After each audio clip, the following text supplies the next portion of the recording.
Musical Truth. But I didn't find any books on the market that dealt with hip-hop from a spiritual, occult, metaphysical aspect. It's very hard to find someone who played a prominent role in one of the bands who does not come from a career military type family. The Beatles, the album Sgt. Pepper was intended to announce the death of Paul. You got a grave there. Musical Truth is the groundbreaking new book from DJ turned author Mark Devlin, available now at Amazon or from musicaltruthbook.com. Oh, go on! Do me in, you bastard cowards! We don't want to live anyway. Not in a stinking world like this. Oh? And what's so stinking about it? Open the pod bay doors, please, Hal. Hello, Hal, do you read me? You read me, Hal? Affirmative, Dave. I read you. Open the pod bay doors, Hal. I'm sorry, Dave. I'm afraid I can't do that. Mr. Grady, you were the caretaker here.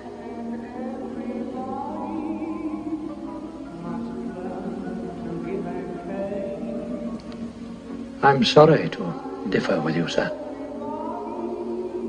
But you are the caretaker. You've always been the caretaker. I should know, sir. I've always been here. So when it comes to critically minded truth seekers, it seems they've always got a favourite scientist, which is Nikola Tesla.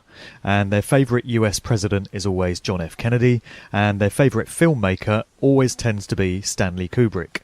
And this is totally understandable, given that the guy's canon of work was totally enigmatic and totally captivating. And there seems to be so much hiding beneath the surface narrative of all of Kubrick's movies. Great truths encoded into the fabric of all his films. I've long been fascinated by this guy's work, and I've always understood that there's so much more to know in terms of what he was communicating through his work.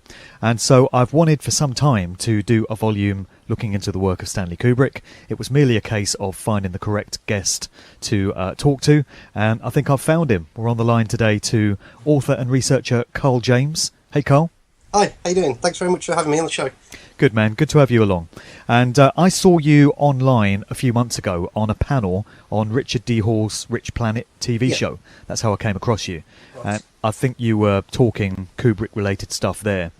So, I made a note to reach out to you, and I'm happy we could do this today. Yeah, that's great. Thank you. Great. Okay, well, we got a whole bunch of things to discuss. But first of all, maybe you just want to start by explaining what it was that got you yourself fascinated with the works of Kubrick. What got you on this path? I've had a lifelong interest in Hollywood films, and I've always loved his films, like most people do, It's like you say, there's something very, very special about his films, very different from your standard sort of Hollywood filmmaker.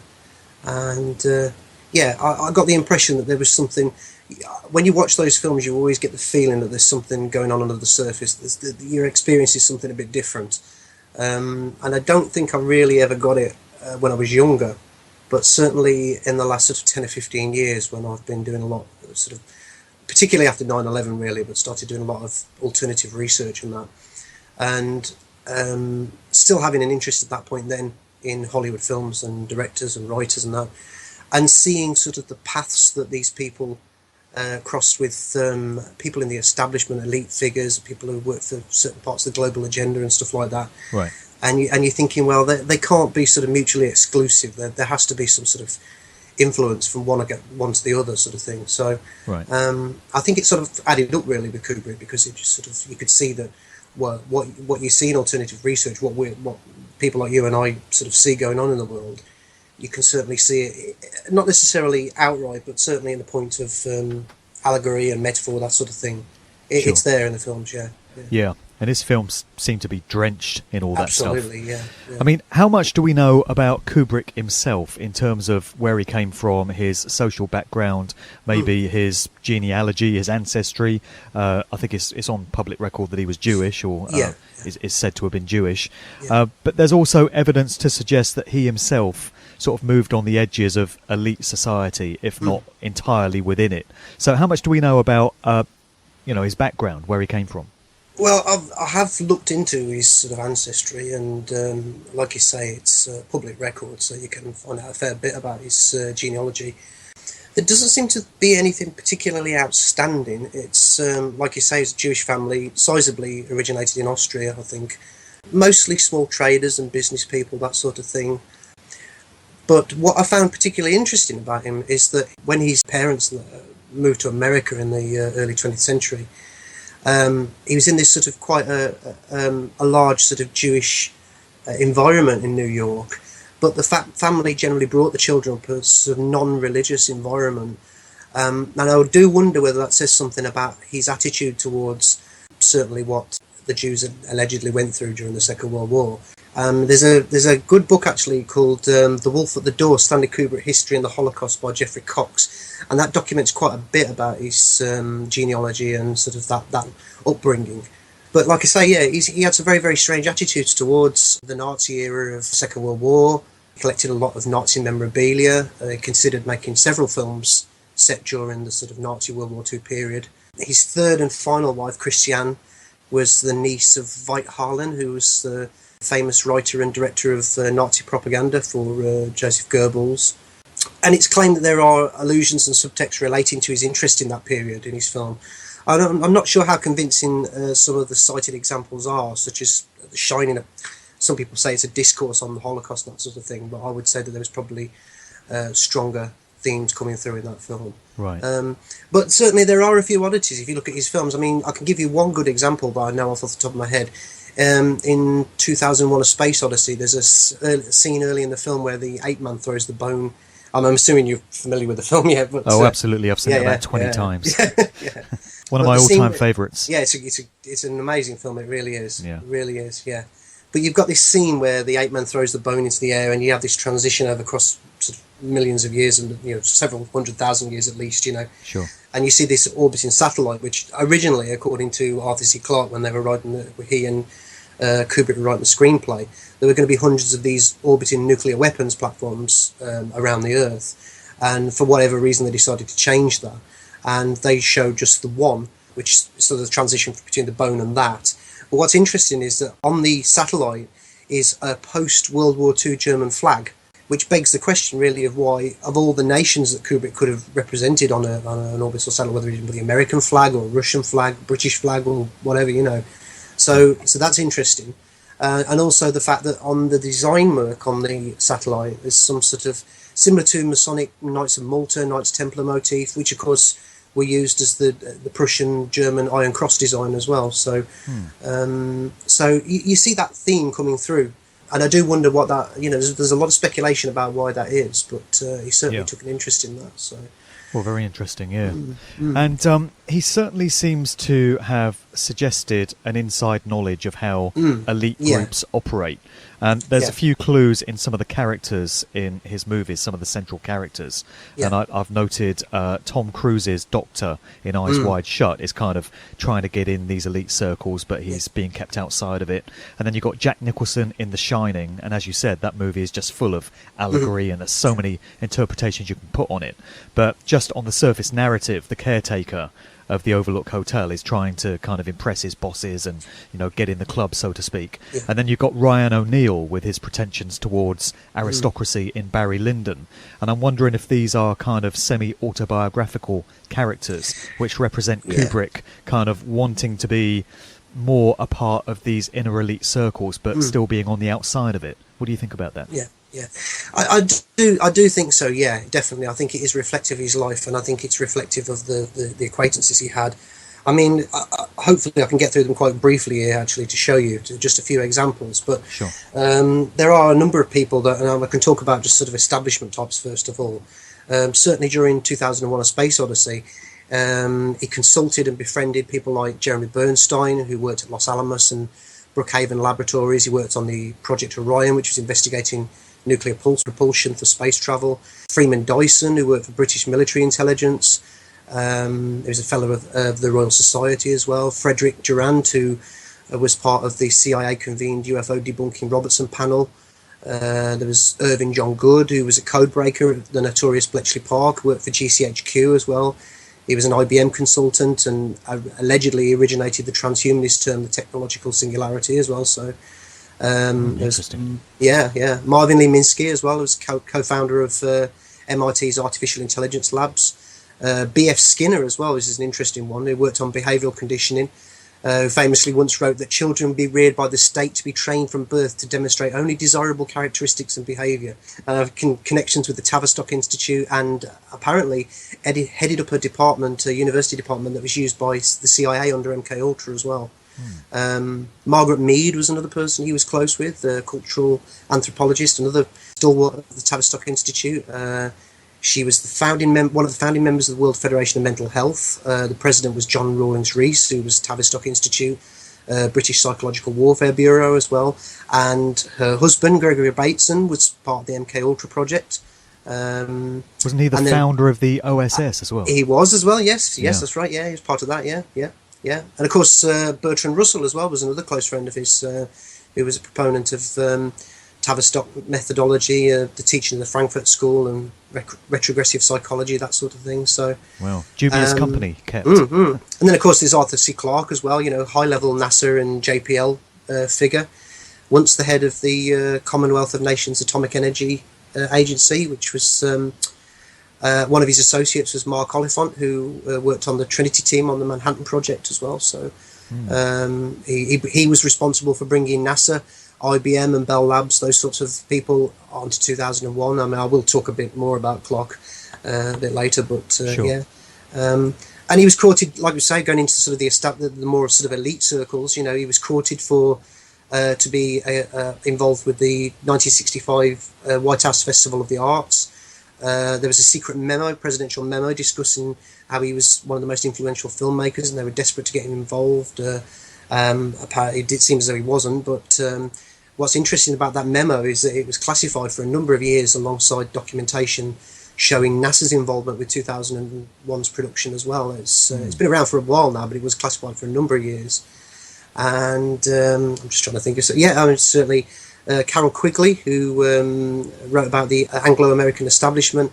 There is this contention that Kubrick was loosely aligned with those people. So you're talking about Council on Foreign Relations, the Trilateral Commission, proponents of Cecil Rhodes, the Morgans, the Rockefellers, the Rothschilds, that sort of thing. So, they're all there. Yeah. And one other notable example before I get off that, is that he was seemingly acquainted with the Italian Aldobrandini family, noble family. And allegedly, Eyes Wide Shut was based on some of his experiences at the family's villa in Italy, Fraschetti, I think it was in Italy. How true that is, I'm not sure. But allegedly there is a signed portrait of Kubrick in the main hall of the villa with a note thanking the family for their support of his filmmaking. And of course that family is distant cousins of the Breakspears family. They're married into the Rothschild family. And anybody who's researched this subject will know that they are either linked or direct bloodlines within what the so-called black nobility. So, and of course Mentmore Towers, which was used in Eyes Wide Shut as well for the exterior shots of that, was owned by the Rothschild family as well. So wow, yeah, so it's crazy really when you look at it. That's more than enough connections to raise some eyebrows for sure. Yeah, absolutely. Yeah. Wow. Well, I want to get into some specifics about some of these movies, particularly 2001. I've got a few questions that just cropped up about that, so let's dive into that shortly. Just before we get into the specific movies, I mean, people are probably familiar with this concept of placing the truth in plain sight that the elites seem to feel the need to do. This is where we get things like predictive programming, but we also get elements of things that are really going on in the world, which seem to be encoded into movies and other works of popular culture to give us the opportunity to know. And I talk about this a lot in my public presentations and stuff, and it's in my book. And for me, it's all about tacit approval and unspoken consent. Those are the concepts that are at play here. So when it comes to Hollywood movies, you often find that some great truths about things that really happen in the world are put into these ostensibly works of fiction. But when you learn to read between the lines and spot the symbolism and stuff, you can actually understand what it is that's being communicated quite blatantly. And there seems to have been a lot of that in Stanley's movies. And I'm just wondering if you feel a lot of this was in there because he was playing his part in this whole process on behalf of his paymasters, those that control Hollywood, or being such an auteur as he was there an element of him being a bit of a rebel and kind of going off script and wanting to communicate these things himself, do you think? I know that's a bit of a complex question, but what would be your view on that? I suspect that he was probably caught between two worlds, I think, actually, because he was, I mean, there's no denying the fact, if you're in that world, if you're doing what you're doing, you are a Hollywood Imagineer, for want of a better way of putting it, a magician type of thing. You are, it's expected of you to sort of convey these messages and, to get the tacit approval, like you say, and that. But on saying that, though, there does seem to be this rebelliousness, like you say, that's coming through with him. And I would say that certainly in the early part of his career, he was going along with the system a lot. But I think probably around about, I would say it was Spartacus probably that did it, because he had such a bad experience on that film that he sort of didn't really, it's difficult to, I mean, he moved to England around about Lolita, and you can certainly see the film sort of post-Lolita. There is that rebelliousness there. If you watch the films now, you get the feeling that he was doing a lot more. He was pushing against the accepted Hollywood rulebook. Yeah. Of course, he was still being financed by Hollywood, but I think that disconnect from America, being in the UK, gave him a lot more independence. And but there are these things. I mean, you look at reflectiveness between him and what he was experiencing. I mean, certainly, if you look at Eyes Wide Shut, we were saying before about these characters in these films. He seems like he is almost an outsider. He's part of the system, but he is almost an outsider, and he's reflecting that in his films as well. With a lot of these characters, the isolation as well, with Dave Bowman in 2001 and Jack Torrance, when he's trying to get his writing done, all this kind of things. Can I just jump in there and ask whether you think Stanley was frustrated because he wanted to be a part of these inner circles, and maybe he started communicating some of this stuff in his movies out of exasperation that he wasn't being let in, or do you think it was an element of him looking on at the sort of things that these elites get up to with a disapproving eye, and maybe not being too happy about it, and trying to communicate it in that way? It's difficult because it's a bit like the chicken and the egg, really. You can't actually see if there was because there's so he was quite a reclusive person. He didn't do many interviews and that sort of thing, and a lot of what we learn about him really has to be sort of sifted through. It's difficult to know if there ever was a specific moment. Again, maybe it was Spartacus, I don't know. But I get the impression that he was a nonconformist, and whether that was as a result of not being able to sort of ingratiate himself in the system, I really don't know. But he certainly, I think he settled into being comfortable in that role of being a nonconformist as he went along with his films. Sure. And I suspect that he may have actually considered himself something of a loner, although he probably never dared to admit it. But he seemed to be most happy when you read biographies and you read people who talked about him. That he seemed to be happy in his own company. He had his own way of doing things. It made perfect sense. Things that he was doing, it made perfect sense to him. Baffled and annoyed other people. Fiercely protective of his own creative vision. And I suspect also that he resented having to rely on other people. If he could have made the films entirely by himself, I think he would have tried to. Right. So that tends to sort of, for me, it tends to indicate somebody who's not essentially comfortable with that sort of world. Sure. And I think as he was moving in that world, he would have known things. He would have seen things. It's yourself with, like when you've talked about the music industry and all that. You do. The further and further you get into these things, you see these really, really strange things going on, and I think that happened with him. I really do. Right. Yeah. Well, you mentioned Lolita there, and I've kind of identified that movie as something of a turning point in his career, because up to that point, his movies were, the narratives of them were fairly straightforward to my mind. Paths of Glory and Spartacus, they were just straightforward stories, entertaining, great films to watch. But it seems to me that from Lolita onwards, he seemed to have been communicating various aspects of the elite's agenda through each film. So Lolita was in a very subtle way about paedophilia that goes on within these circles, and then you had Dr. Strangelove, which was all about Cold War and elite depopulation plans, thinly veiled and stuff. And 2001, you could study for days, and The Shining. We'll get into those, but it seems Lolita was something of a turning point in that regard. Would you go along with that? Yeah, I think there are some little points with Lolita. It is not overtly, certainly in comparison to the films that came later, but you see that first off there. and subsequent films. And I think as it went on, I think he found his feet. He felt more confident with himself. He could see that he was getting more independence and more ability to articulate these things. So they were there, yes, definitely. I mean, you look at, like we say, Dr. Strangelove. Lolita, there seems to be a different aspect of the elite's agenda that gets encoded into each movie.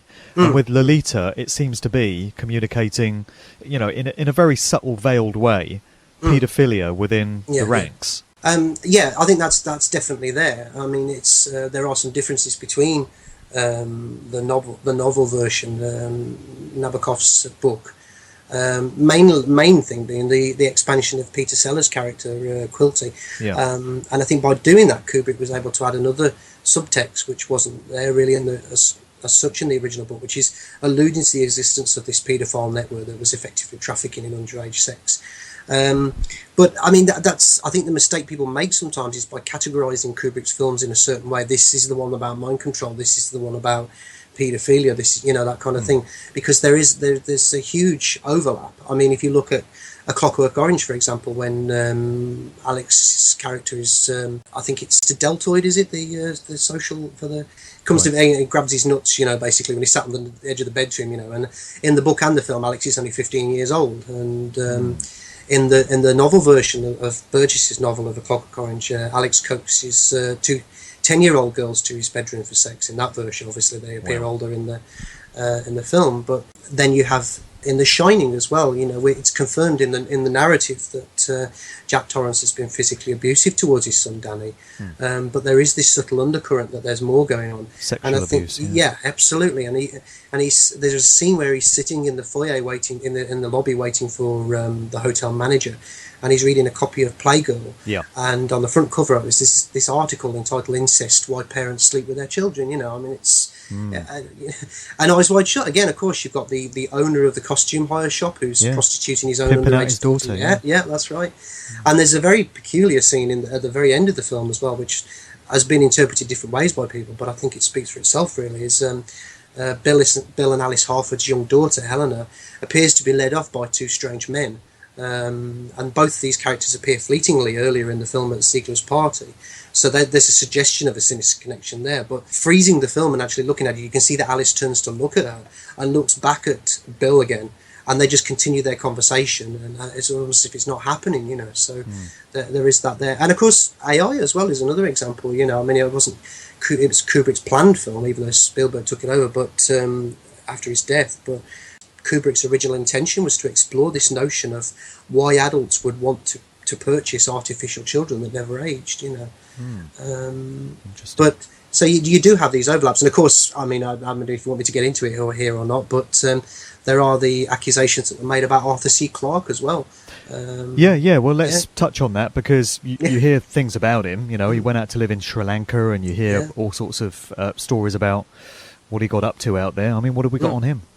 Well, it was there is an older version of Clarke's Wikipedia page which doesn't exist now, but it did say that I'm just going to quote from it here. It's the 26th of May 2000. Clarke was made a Knight Bachelor for services to literature at a ceremony in Colombo. The award of a knighthood had been announced in 1998 New Year's honours. Red flag straight away. Knighthood. Exactly. Yeah, that's right. Yeah, it makes you think of Savile and all the rest of it. So, Sirs, yeah. And the award of the knighthood. Yeah. Investiture of the award had been delayed at Clarke's request because of an accusation by the British tabloid The Sunday Mirror of paedophilia. The charge was subsequently found to be baseless by Sri Lankan police, according to the Daily Telegraph. The Mirror subsequently published an apology, and Clarke chose not to sue for defamation, and he was duly knighted. And people would say, well, that's the end of that, really. Whether it was, it's been obviously whitewashed, that sort of thing. Just a coincidence, nothing to worry about. Yeah. But more recently, former News of the World and Sunday Mirror reporter called Graham Johnson published a book called Hack, and he gives some accounts of his time working at these newspapers. And in it, and quote here, he said there was an exclusive story exposing the science fiction writer Arthur C. Clarke as a paedophile, and that the story was spiked. And then there was this interview with the Independent Online where he said Roger Insall said that because Arthur C. Clarke was a mate of Rupert Murdoch, the editor wasn't having any of it, and despite Roger getting a lot of evidence that Clarke was a paedophile, they wouldn't publish it, unquote. So I think that's... Talk about elite circles, as we were. Yeah. And of course, what we were saying before, with the contemporary revelations, with what's going on now, some of this sick and depraved behaviour of these high-profile public figures, you do have to wonder what Kubrick knew. I'm not for any second saying that he was involved, but sure. But you wonder what he must have known. And I've got some more questions later about what he might have known about certain things. Yeah. Just while we're on the subject of Lolita and leading on to Dr. Strangelove, because Peter Sellers was involved in both those movies. Are you familiar with Greg Hallett? Do you know? Greg Hallett, I did an interview with him a while back, and he's a New Zealander, but he claims that he's the legitimate King of England. And what he claims is that the royal bloodline was usurped at some point during Queen Victoria's reign, and that every monarch since has been illegitimately, that's if you consider royalty to be legitimate in the first place, has been illegitimately placed there, and that there's an entirely different bloodline that kind of branched off, and that he is the guy that has been nominated and should be taking the throne right now. But anyway, he's got this alternative family tree of the royals, and he was showing me this chart when I was with him a few months ago. And he claims that the Rothschilds infiltrated the royal bloodline. Why would that be too much of a surprise? And so, they got their kind of genealogy involved there. But that Peter Sellers was an illegitimate son of one of the royals. And that this was always known within elite circles. And that would be the reason why Peter Sellers was placed in the public eye, because this is what they do with people from important bloodlines. But you also then are reminded of the fact that he died at a relatively young age. I think it was 52, of a heart attack, we're told. And you've got to wonder what that was all about. I just wondered if you'd come across that about Peter Sellers. I haven't actually. No, that's the first I've heard of it. It wouldn't surprise me, because there are some very, very strange things about Sellers, definitely. Many, many years ago, I can't recall the name of it, there was a film made, I think it was Jeffrey, somebody who played him in it. Jeffrey Rush. That's the one, yeah. And although the film was put across in a very, very strange way with these sort of daydreams that were almost sort of MK Ultra type sort of things, but seeing sort of the way his life developed and his strange behaviour and very interesting movie, that. Yeah, absolutely. I mean, there are a few things I do know. I certainly find it very strange. There are some. I wrote some stuff quite a while back about how he cropped up in the Muppet Show of all things, and how the Disney connection with mind control and stuff like that. And of course, if you look at these guests that were on that show, I mean, I'm just going off completely on a tangent here, but there are these really, really odd things about Peter Sellers. Or certainly you look at a film like Being There, the 1979 film that he made. It's loaded with Masonic imagery. And again, that chimes with Kubrick, because you have the story of an ordinary man who's inadvertently thrown into the middle of elite circles and just doesn't have a clue what's, Absolutely. And also, apparently, he had a dalliance with Freemasonry as well. He was inducted into the Chelsea Lodge in July 1948, if my memory serves me. They say that he wasn't a Mason for very long, but it's difficult to confirm how long he was. But I know that his father was a lifelong Freemason. And he got hooked up with Britt Eklund as well. That's You've got to wonder how he managed to pull that one off, because he wasn't the best looking guy in the world, but he pulled a cracker there, didn't he? Yeah, absolutely. Yeah. So, although Britt Eklund, as the years went by, I mean, well, but in her heyday, in her heyday, absolutely. And let's not get into beta sex kitten programming as part of MK Ultra in this conversation, anyway. And certainly I would say that certainly with Eyes Wide Shut, there's a load of clues to that in there. Yeah, I would go as far as to argue that pretty much all of the female characters in that film have been conditioned in some form or another. So monarchs or whatever. Greg Hallett did mention Being There to me, and he said it's a very key movie because Peter Sellers had a lot of control over it, and there's a lot of stuff that's being communicated below the surface there. And Greg Hallett also says that he's in it. Right. Okay. So. Very interesting stuff. But anyway, so the other movie that Peter Sellers featured in of Kubrick's was Dr. Strangelove. And the thing that I always remember about that when I think about, truth issues and conspiracy issues is you got the character played by Sterling Hayden, and he goes off on a bit of a diatribe talking about how the powers that be are trying to poison something about our precious bodily fluids, or poison the water or something. You probably remember what the line is, but it seems to be quite striking, given what we can understand about the New World Order depopulation agenda and the United Nations Agenda 21 and all the stuff that's involved in that. It would certainly appear, reading between the lines, that there were some aspects of that were kind of being subtly conveyed there. Yeah, there are some quite interesting things about that film. I mean, if we could start with that, I will say first of all that, as with everything, I do think Kubrick coded these things in his films. He said he was on record actually saying he loved it when people took the time to interpret his films, and tellingly he never really revealed his intended meaning to in interviews. And that. Yeah, he didn't, did he? No, but he I think that was something that he was really proud of, that when people did take the time to study these things and find these truths in them. But of course, we were saying about Dr. Strangelove. I'll start with that. I mean, Kubrick wanted Pentagon support to realistically portray certain elements in the film. The Pentagon refused after they'd read the script, which says a lot from the outset, really. But so you have to ask what it was that they didn't like about it, and I think the question is really quickly answered when you see the film. But you have these recreated interiors of a B-52 bomber that were allegedly so realistic. The Pentagon inquired as to how Kubrick was getting access to highly accurate and guarded information. And a couple of interesting figures connected to the film as well. During the production, Kubrick consulted Alistair Buchan, who was the head of the Institute for Strategic Studies, which was part of the legacy of Cecil Rhodes, historic connection to the Round Table, Henry Kissinger, the Rothschilds again, that sort of thing. And Alistair Buchan pointed Kubrick to Peter George's novel Red Alert, which Dr. Strangelove was loosely based on. And Peter George was a British intelligence officer. He was co-credited as a film screenplay writer with Terry Southern. And incidentally, it was Southern that introduced Kubrick to A Clockwork Orange, the novel of Clockwork Orange, during 2001. But Southern and, incidentally, Peter Sellers, while we're on the subject as well, both had an extensive relationship with the Laurel Canyon scene. They lived there, they had properties there.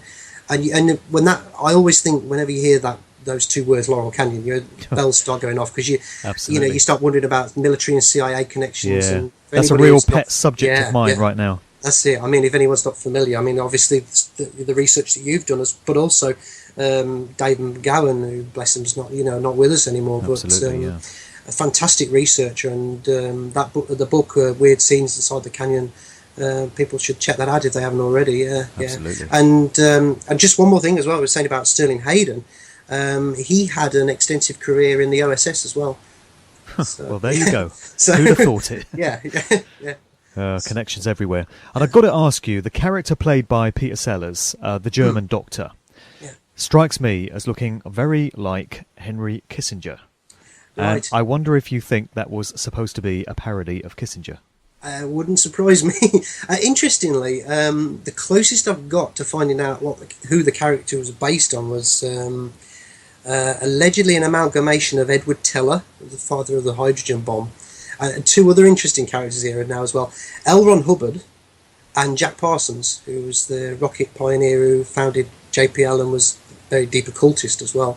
Apparently his character was an amalgamation of these three characters, but I'm sure, like you say, there would have been other people in the limelight that would have figured into that as well. And I can see the resemblance, definitely with Kissinger, Yeah.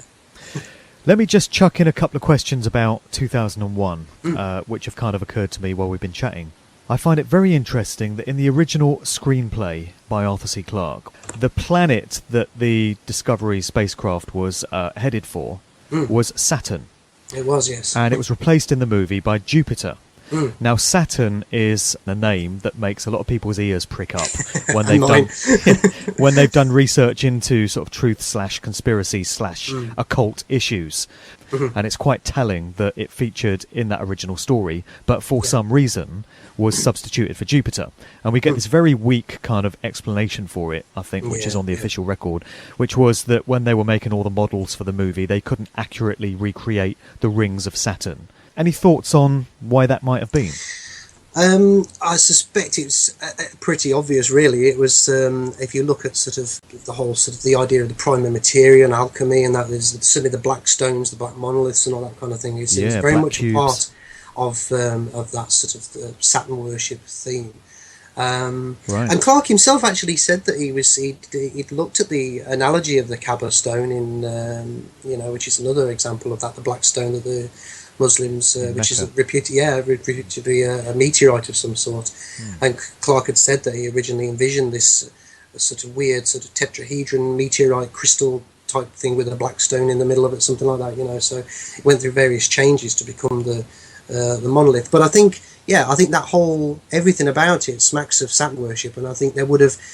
I think probably it was the NASA people, with the NASA people being involved, and I'm certainly not the first person to have said this, and probably researchers have said it long before I've ever said it, but this idea that there would have been highly placed, I think it was Jay Widener actually who said it, highly placed occultists, NASA, that were sort of connected to the production of 2001, and that somewhere along the line they would have stepped in and said something, you can't do this. It would have been a bit too obvious. Yeah. But I think there are subtle giveaways. I mean, certainly if you look at how the story progresses through Clarke's novels, and you get into sort of 2010, the sequel novel, and he did change the location to Jupiter then, even though, like you say, it was Saturn in the novel version, in the first novel version. But then there's something about it that doesn't make sense, because you have these monoliths that create, it's almost like an alchemical process that turns Jupiter into a star, which incidentally they calls Lucifer in the novel. And if that's the case, then how would that have proceeded if they'd have stuck with the original idea of Jupiter being Saturn being this, that would have gone through this transformation? Because as I understand it, the two in Saturn worship, the two sort of this idea, Lucifer, the morning star, Venus, that sort of thing, and then you have Saturn, which is the black sun, the black star. They sort of sit in juxtaposition with each other. The one is not as effective without the other, kind of thing. We have this sort of black and white in Freemasonry, the contradiction of the one and the other sort of thing. If that was the case, that Saturn would have gone this transformation to become, there wouldn't have been that balance there then in the narrative, and sort of looking at it on that level. So I don't quite get I have trouble getting my head around that sort of thing. Sure. But of course, even Kubrick himself, I mean, it's not blatantly coming out and saying it, but I think it was Frederick Ira Ordway, who was one of the NASA people involved with 2001. He said they were persisting to get these, to, like you say, to realise these rings. The special effects people weren't happy with it, blah, blah, blah. I mean, basically, in a nutshell, Kubrick expressed he was very, very unhappy for the rest of the production after that. They had done some work on Saturn, and we know that work was done because I think it was Douglas Trumbull who directed Silent Running, used the footage that they'd actually put together for 2001. Yeah, that was all about film. Saturn, wasn't it? Yeah. And actually, when you look at it, as far as I know, he didn't tweak any of that. It was the existing footage that they'd already put together for 2001. But as far as I'm concerned, when you look at it, it's not bad footage at all. It's perfectly, it holds up perfectly fine. Absolutely. Yeah.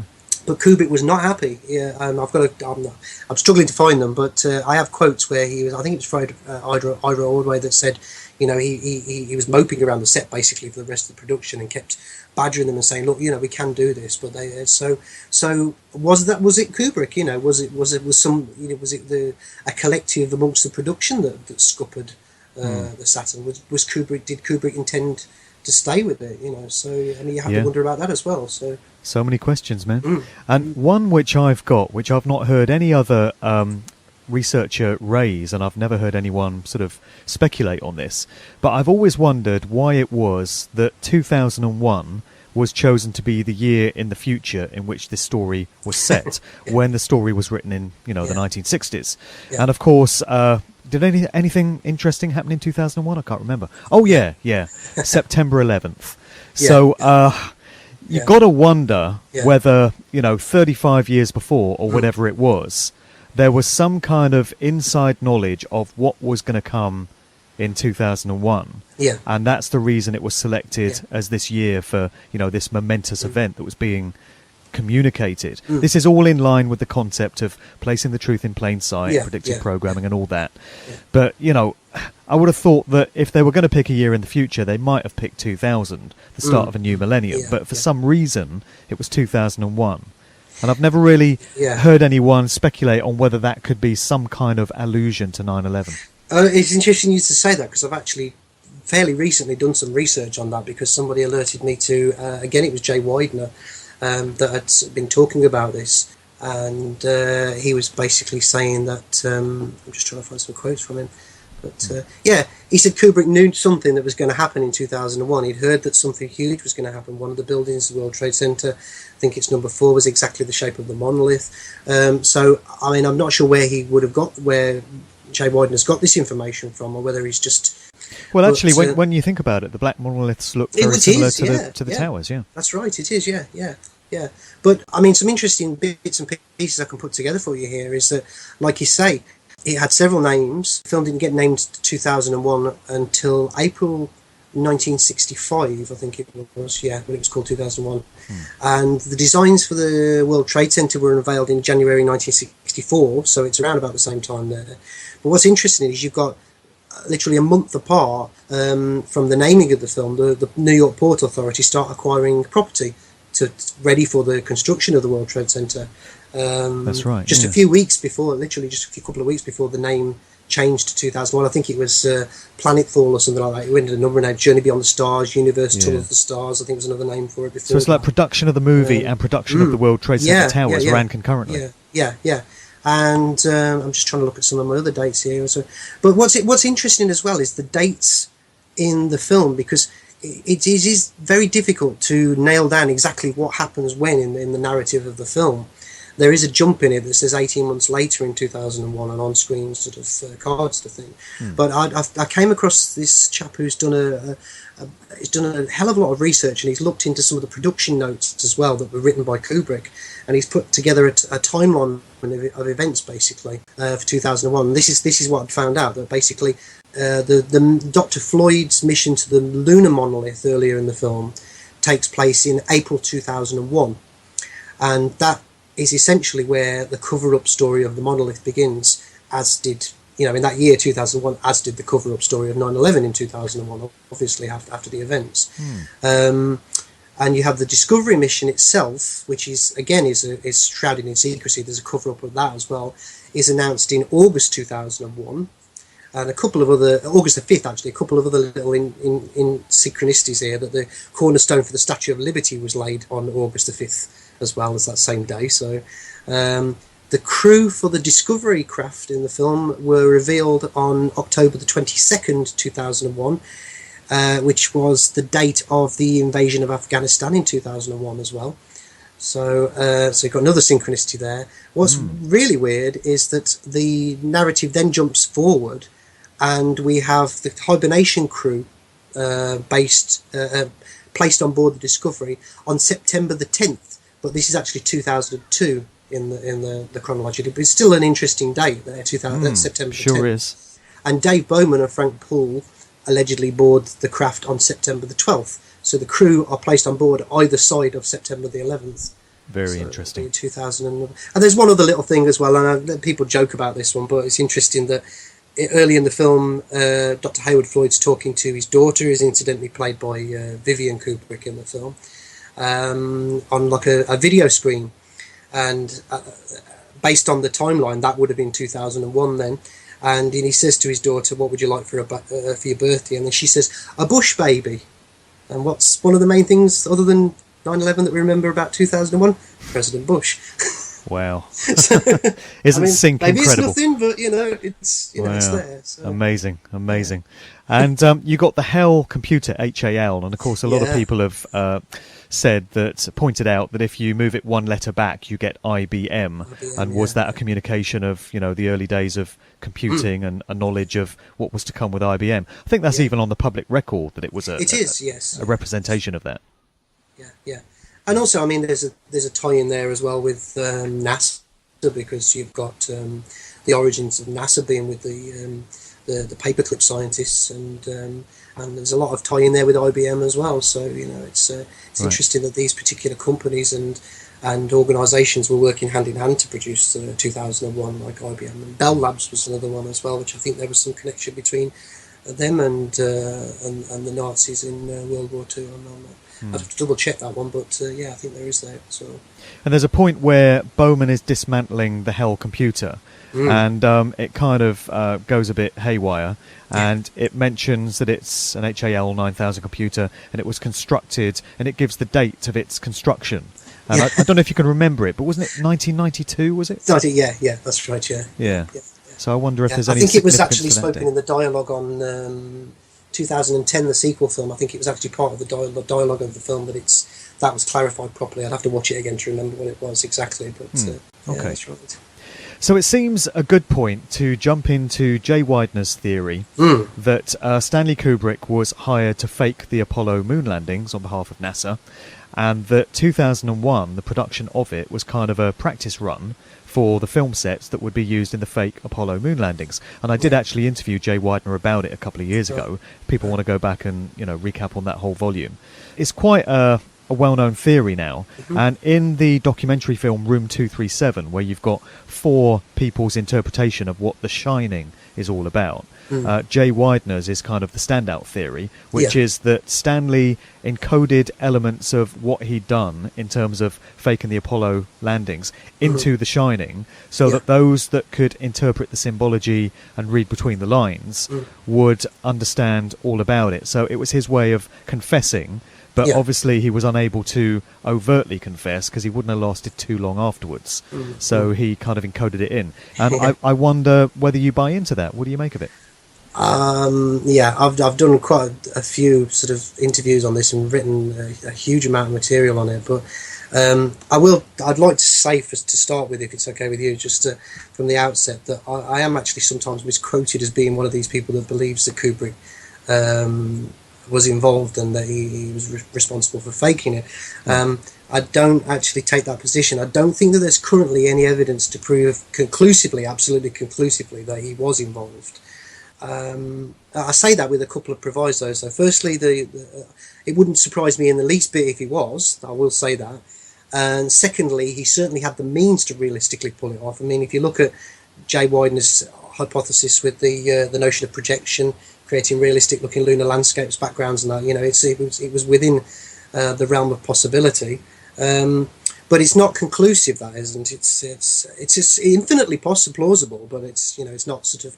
And I do like to sort of go where the evidence leads. Right. But what I'm more interested in, and I think there is a huge wealth of evidence for this, is more not so much that Kubrick was involved, but that Kubrick knew that Apollo lunar fakery had taken place, and of course that idea rests on the assumption that NASA did engage in fakery of some sort. And I know there's a lot of people out there who would fiercely reject any suggestion that NASA was ever engaged in any fakery of any kind, but unfortunately the truth is that there is evidence, and it's pretty damning evidence, that NASA did fake something about the Apollo program. Well, I think so, yeah. Yeah. I remain sort of cautious about committing myself to what it was that they were actually faking and covering up, because I don't think it's currently clear what. But the facts remain. If you look at the footage, transmitted footage, the astronaut accounts, technical specifications of the Apollo missions, the hardware, they do support the conclusion that something was faked.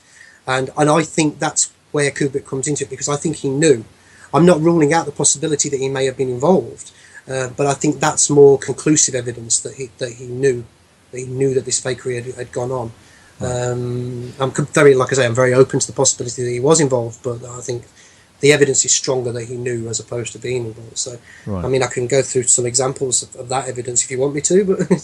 But I mean, just before that, Widener cites things like you have the word Apollo on Danny's jumper and a rocket on his jumper as he rises up from the floor. Absolutely. And then you have this Native American design on the wall of the hotel, which looks like 3 rockets taken off. And so he cites all these things as being little symbolic clues pertaining to the Apollo mission. Yeah.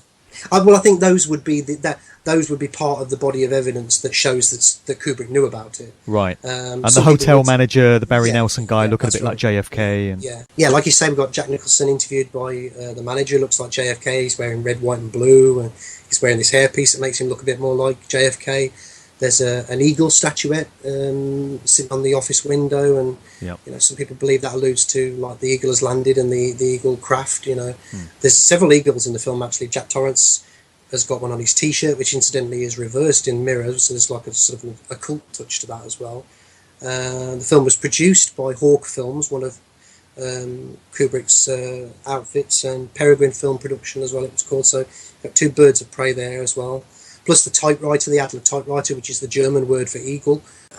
So you've got all of that. Like you say, you've got the Danny's jumper with the Apollo 11 USA, and it's got Saturn rocket on it as well. Mm-hmm. And then there's Room 237, which I think it was Jay Widener who quoted the American Heritage Science Dictionary that measured at that point in time, the average distance between the Earth and the Moon was 237,000 miles. Yeah, which I think has been currently revised, but I think it's closer to 216 now. They say, don't they? Yeah, I'm not entirely sure, but yeah. Yeah, one thing you also hear from the Widener theory is that the Jack Nicholson character, Jack Torrance, was supposed to be a representation of Stanley, because himself, by that point Stanley had started to look a bit scruffy, and he sported a beard, and he resembled the Nicholson character in some ways. And so the kind of trials and tribulations that Jack Torrance was going through in the movie were supposed to be conveying some of what Stanley himself was going through, according to the theory. I think even if you it would be a heavy burden to know something. I know I'm trying to sort of support what I'm saying on this, but even obviously it would be a huge burden if you were involved in something. But I think even knowing something, even if you weren't necessarily involved, knowing something and trying to articulate that information to the wider public would be a very heavy burden on anybody. Well, it takes us back to the 9/11 thing. If there was full knowledge of that. That's right. Yeah, and I think whereas there would be some people in the media who basically couldn't care less, of the repercussions of these things, and what they know, and people not knowing, and vice versa, or even predictive programming. Whereas I think it would have been different for Kubrick. You certainly get the impression that he did have a conscience, and he did. Yeah, it does hint at him being conscientious and wanting to do as much as he could to communicate things, but realising that he couldn't come right out and say it. That's right. Yeah. Or he wouldn't see the sun rise in the morning. Absolutely, yeah, that's right, yeah. And you also hear that he started to get very paranoid after 2001. He took to riding around his St Albans estate in a golf buggy or something with a loaded gun, kind of patrolling the walls, and he had a state-of-the-art security system, almost as if he kind of expected somebody to be coming for him. I don't know how true those stories are, but you hear that he got very paranoid. Yeah, there just seemed to be some truth to some of them. I know that the idea of that he was wandering around his estate with a shotgun, there was some truth to that, but I'm not sure as that was whether there'd been some sort of what's the word for it? Somebody was basically just wandering around on the grounds, and he'd gone out to check for himself to see, and he had the shotgun, So yeah, there is that, and I think when you look at his reasons for coming from America to the UK, he cited officially, it was cited as being the state of the crime and that sort of thing, violence in New York, and that he wanted to sort of have a more peaceful lifestyle, bringing up his children as well. But I can't help but wonder sometimes whether there's more to these stories. I mean, certainly I would argue that that's the case with A Clockwork Orange, when people said that he'd been threatened by these people. The police had gone to his house and said, one of these days they're going to turn up on your front door and murder you and your family, sort of thing. And then he pulls A Clockwork Orange from circulation in the UK. I mean, it's almost unheard of. I mean, you really would have to have a hell of a lot of clout to basically instruct Warner Brothers to pull a film that was making a lot of money for them. I mean, he did have a lot of clout. Well, this kind of ties back into Widener's theory, which states that in exchange for Stanley's complicity in faking the moon landings, he was given carte blanche to make any kind of film he wanted for the rest of his career, and that would certainly explain how he would have the clout to be able to withdraw A Clockwork Orange. Yes, it would. Yes, it would. Yeah. Just to throw that in there. Yeah. Okay. So A Clockwork Orange itself, I know you said earlier that you shouldn't just interpret Kubrick films in terms of this is the one about this subject and this is the one about the other, because there's always so much more going on. But it does ostensibly seem to be a kind of reveal about certain aspects of MK Ultra style mind control, with the experiments that are done on Alex when at the hands of the state. So I wonder if that was some kind of statement about this sort of thing going on in reality. Yeah. I think that was probably the purest of... and I actually think it's probably one of the most blatant of his films as well, in sort of conveying what's going on, the bigger picture sort of thing. And again, that I do wonder if that was maybe why somebody instructed him to pull the film, as opposed to, if you look at a lot of the people that were involved with the origins of MK Ultra, they were ostensibly sort of British scientists and social engineers and psychiatrists and psychologists, that sort of thing. So certainly Tavistock Institute had a big part in it. So maybe, that's just speculation on my part. I've got no proof of that, but sure. But yeah, I think there doesn't seem to be an awful lot else conveyed other than the social engineering aspects of that, how you can use manipulation and psychological sort of that change behavior and all that sort of thing to change people's views. So yeah. But again, that's another one that's interesting, because if you look at Kubrick himself, he said that a social satire dealing with questions of whether behavioural psychology, psychological condition are dangerous new weapons for a totalitarian government to use to impose vast controls on its citizens and turn them into little more than robots. That was his the way he basically described the film. And he went further than that and said it warns against the new psychedelic fascism, the eye-popping multimedia quadrasonic drug-orientated conditioning of human beings by other beings, which many believe will usher in the forfeiture of human citizenship and the beginning of zombiedom, unquote. So it's pretty blatant, really, what he was trying to do. It wasn't so veiled as his other films. And it also depicts a dystopian future. And we get so many films now all about this nightmare dystopian future, sort of part Brave New World, part 1984. So he was kind of ahead of his time in doing it as long ago as he did with The Clockwork Orange. But it certainly seems to be conveying this nightmare kind of, martial law type society that we seem to be hurtling towards by the day. I think it was Lucy Sargison, who was a historian with Nottingham University, and she did a lot of research into dystopias and all that. And although she doesn't go as far as to accept that there's cover-ups and things going on in the world and that, but she certainly accepted that dystopias and that were a reflection of the times in which they were written. And I think if you look at what was going on in the 1970s, and especially in the UK, you could extrapolate quite easily forward from that point, just as I suppose Orwell did in the 1940s with 1984. It is a natural extension of the way sometimes you can see you don't particularly need to have any insight into sort of elite sort of agendas to extrapolate certain things. But that's not to say that wasn't the case with Clockwork Orange, because I do know that there's certainly a good deal of evidence suggesting that Kubrick, and if not Kubrick himself, certainly Anthony Burgess, who wrote the novel version of Clockwork Orange, was getting a lot of input from people in the CIA and that British intelligence as well, about sort of mind control projects and social engineering and psyops and things like that. So it would reflect that very well. Yeah. And it's interesting that Stanley, his wish was for A Clockwork Orange to be pulled from distribution, but pretty much the minute he died, it's straight back out there in the cinemas again. Yeah, that's right. Yeah. So his wish was certainly observed, but only for as long as he was alive. Yeah, that's right. Yeah. Okay. So maybe that says something about his death. Yeah. Well, let's get into a much more interesting one then, which is Eyes Wide Shut. That's one you could talk about for days.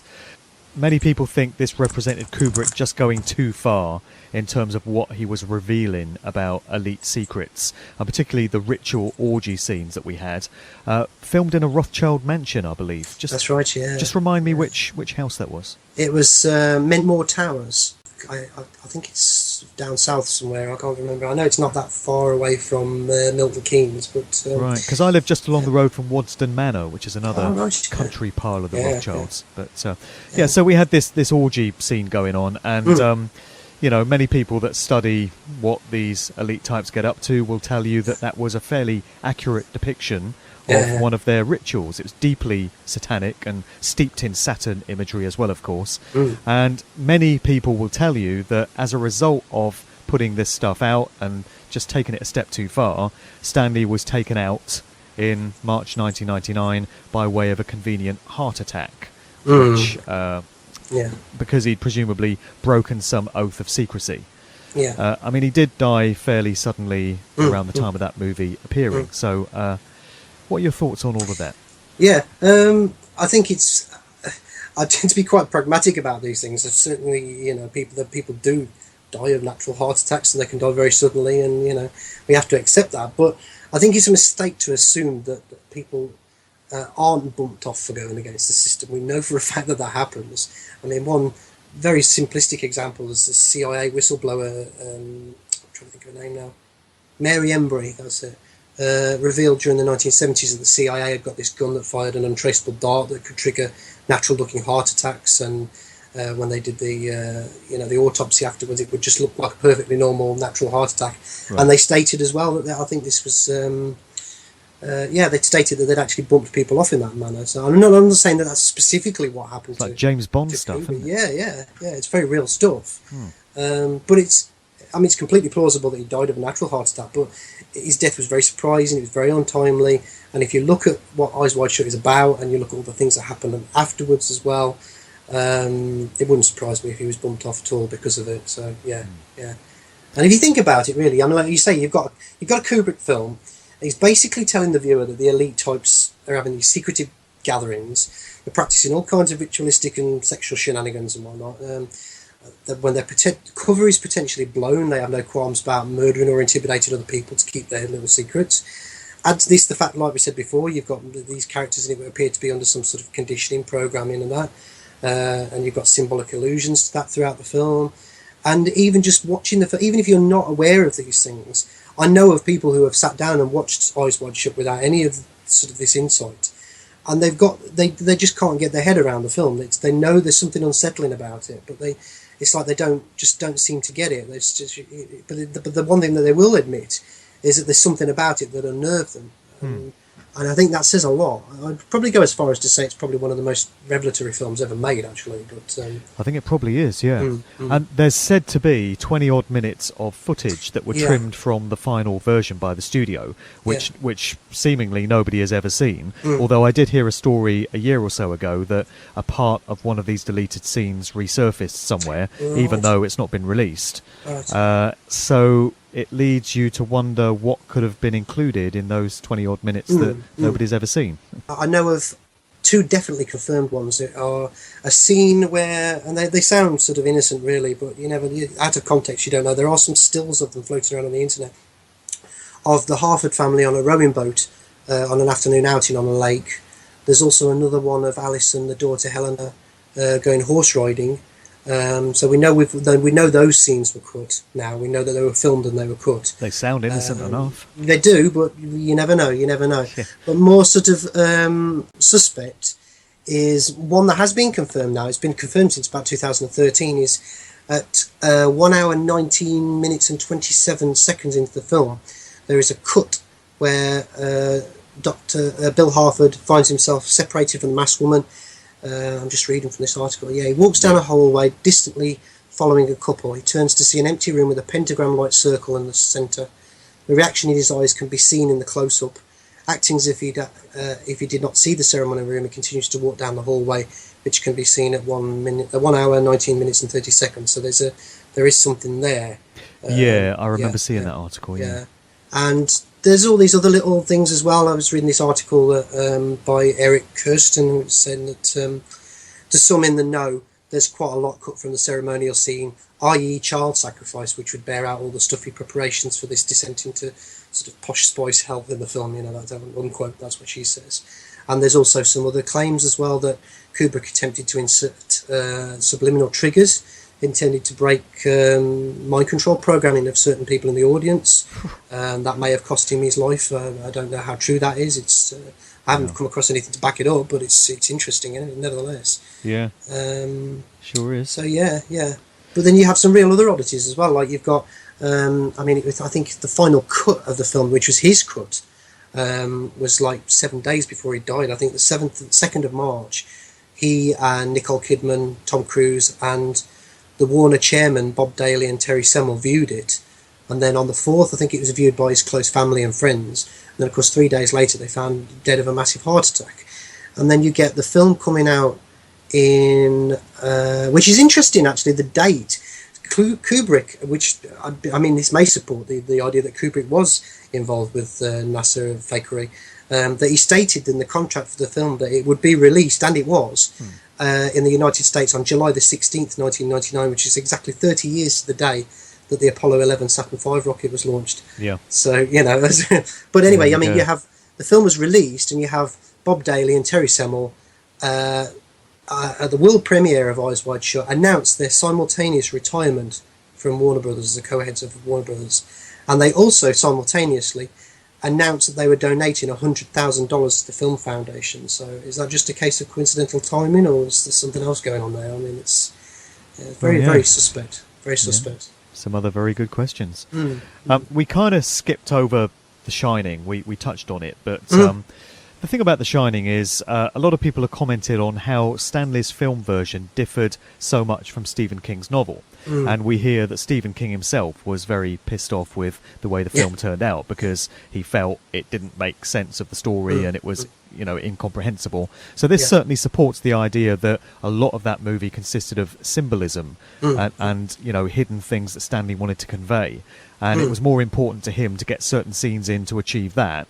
Yeah, I mean, it's loaded. I would suggest to anybody to go away and you could spend days, weeks, months probably over, you know, looking through the film and picking it to pieces, because there is so much there. And I think what people sometimes miss the point with Stanley Kubrick is that everything was intentionally placed in his films. You know, there was not a costume, a hairstyle, a set piece. Because there's continuity errors. Done for a specific reason. Continuity errors, so-called, in The Shining, which have been highlighted by people that have studied it. But, you know, you then get the view that Stanley would not have been sloppy enough to have missed this, and they've got to be in there for a reason. Yeah. I mean, I can give you another example. I mean, not to divert away from The Shining, because we can return to it in just 1 second, but I'll give you another example of something, and it's baffled people. But in 2001, there's a scene where Dr. Floyd meets with a group of scientists. I think one of them was, his name escapes me, he was in... Leonard Rossiter. That's the chap, yes, that's the one. Rigsby. Yeah, Rigsby, I was thinking of Rigsby, yeah. I was calling Rigsby. Then this group of scientists meeting together, and one of the female scientists has got a jacket on the back of her armchair. The red armchairs that they sit in. And the jacket keeps appearing and disappearing in the shot. Yeah. And people would say, that's just continuity error. But simultaneous to this going on, you've got this faint announcement over the intercom system saying, an announcement saying, a blue lady's cashmere sweater has been found in the restroom. Can it be claimed? Can go to the manager's office. So it's like he purposely...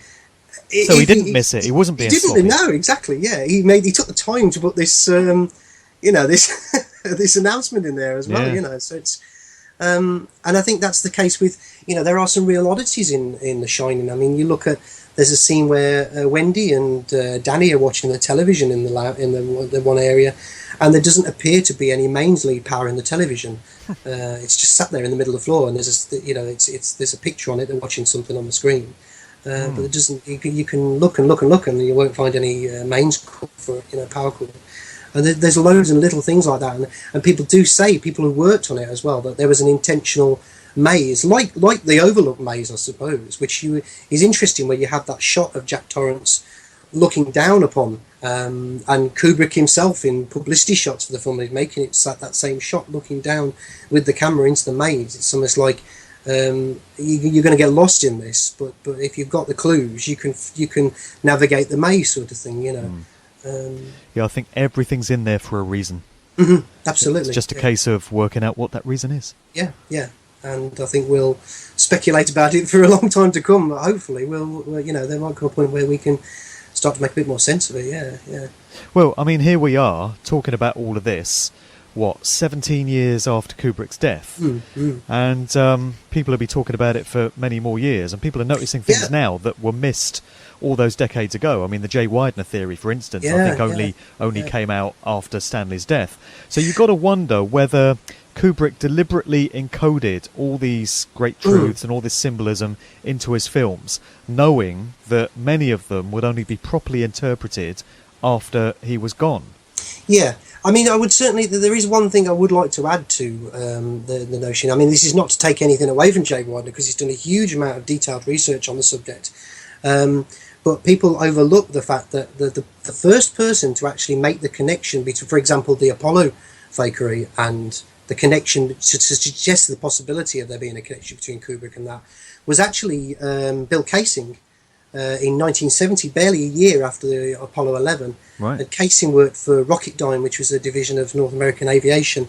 Later it was Rockwell International, I think, and that was between 1956 and 1963 he worked there, where the Apollo Saturn V rocket engines were built, incidentally. So, and he was the company's head of technical publications, but he did a huge amount of research into lunar hoax, fakery, that sort of thing.